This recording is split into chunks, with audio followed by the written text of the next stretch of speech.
জিহাদ, তুমি এগুলো কি বলছো? তুমি কি পাগল হলে নাকি? এগুলো বলো না প্লিজ। আমি আমি আমি তোমাকে ছাড়া থাকতে পারবো না। আমাদের রিলেশনে তো 2 বছর হয়ে গেছে, তাই না? আমি আমার ফ্যামিলিকে জানিয়েছি। আমার আম্মু তো রাজি, কিন্তু বাবা একটু ঝামেলা করছে। সমস্যা নেই, বাবা তো সামনের সপ্তাহে আমেরিকা থেকে আসছে। আম্মু বাবাকে ম্যানেজ করাতে পারবে, সমস্যা নেই। Okay baby. আপু তুই এই জায়গায়, তোর আমি খুঁজতেছিলাম। তুই এখানে কেন? আর এখানে কি করতেছস তুই? ওই বন্ধুদের সাথে আড্ডা দিতে গেছিলাম একটু। আমার কিছু টাকা লাগবে, আমার কিছু টাকা দে। টাকা কোথায় পাবো? আমার কাছে কোনো টাকা নেই। আমি দেখছি তোদের টাকা আছে, দে টাকা দে। টাকা নেই, যা বাসা যা। দে, আমার টাকা লাগবো। আরে বলতেছি না টাকা নাই। দে, লাগবো আমার। দাঁড়া, দিতেছি। দে টাকা দে।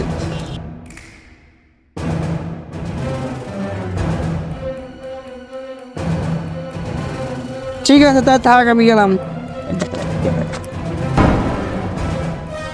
মৌ, এই ছেলেটা কে ছিল বলছো না কেন? এই ছেলেটা কে ছিল বলো? আমার ছোট ভাই। তোমার ছোট ভাই? তোমার ছোট ভাই যে এই লেভেলে, তুমি তো আমাকে কখনো বলনি। বলেছো কখনো? ও বোধহয় নেশা পানি করে না, দেখে বোঝা যাচ্ছিল। আর ও তোমার কাছে টাকা চাইলো, আর তুমি টাকাটা দিয়ে দিলে। এই কথা তো আমাকে আগে বলনি। আমি বলিনি, কারণ তুমি যদি রাগ করো এই জন্য। আমি রাগ করবো দেখে বলনি, নাকি আসল সত্যটা চাপা রাখতে চেয়েছিলে? আসলে তুমি যেভাবে এটা ভাবছো, আমি বিষয়টা ওভাবে ভাবিনি। ভাবাভাবির কথা বাদ দাও, আমার যা বোঝার আমি বুঝে গেছি। এই জন্যই বোধহয় তুমি তোমার ফ্যামিলির সাথে আমাকে কখনো দেখা করিয়ে দাওনি। দেখো মৌ, আমি আমার ডিসিশনটা চেঞ্জ করে ফেললাম। আমার বাবা কোনোদিনও তোমার আর আমার বিয়ে মেনে নেবে না। আমি ভেবেছিলাম আমার আম্মু আমার বাবাকে রাজি করাবে, কিন্তু সেই ওয়েটাও এখন নেই। জিহাদ, তুমি এগুলো কি বলছো? তুমি কি পাগল হলে নাকি? এগুলো বলো না প্লিজ। আমি আমি আমি তোমাকে ছাড়া থাকতে পারবো না। দেখো মৌ, আমি আমার বাবা মার কথার বিরুদ্ধে যেতে পারবো না।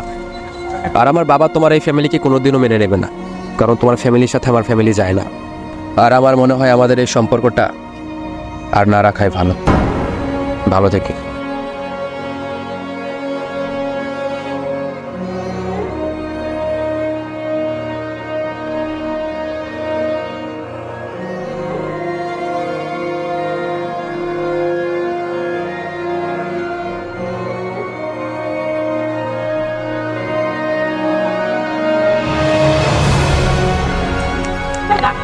এত মন খারাপ করার কিছু নেই।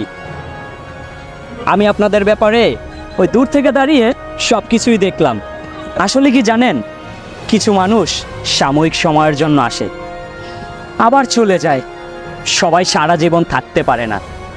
তাই বলে নিজেকে কষ্ট দেওয়াটা বোকামি ছাড়া কিছুই না।